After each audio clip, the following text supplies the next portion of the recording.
What's going on with y'all boys, bro? We hit this trade for the day. This was a mock trade that I saw. I just never ended up taking it. I'll recap both of them. But first, we had Jolt's job openings at 9. If you see the 9 a.m. candle, I'm pretty sure it's this one right here.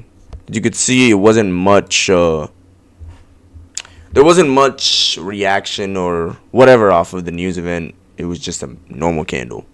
So, as market opened, we swept out the London high, and we got a reaction out of this London high, which gave me the little it gave me the impression that we had a bearish bias for the day. Because when you sweep out a session high, and then you get a reaction off of it, that's what gives me confluence for the downside.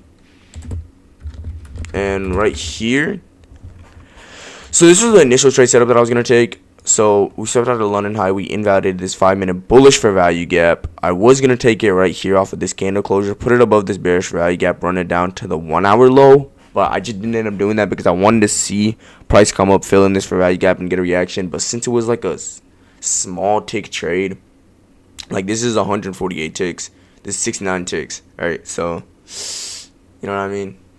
But I just didn't end up taking it. We swept out all this like low levels of liquidity right here with this high right here. We filled in this 1 minute bearish for value gap, invalidated this 1 hour bullish for value gap, and I took the trade off of this candle right here, set it above these highs, and ran it down to the Asia low. Initially, I was a little worried about the London low being swept out. I thought that we would take out the London low and then come up all the way up and then go down, but we swept out these low levels of liquidity again right here, and then we took out the Asia low. That's the trade for the day. ES, as y'all know, bro, I'm done trading ES, bro. Like, this price action, like, okay, if I go to the lines, right, it looks like normal.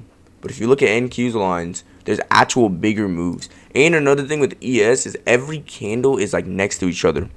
So, like, there's really no fair value gaps to be filled in. I guess if I was to take the trade, we never even took out the London high as well. So, with NQ, we took out the London high.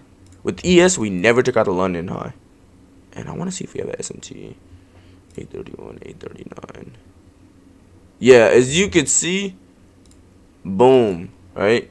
So we also have an SMT right here, which is, as you could see on ES. So we have a bearish bias for the day, meaning that we're going downwards. From ES, we have a higher high to a lower high, meaning that we've already signaled into a downtrend.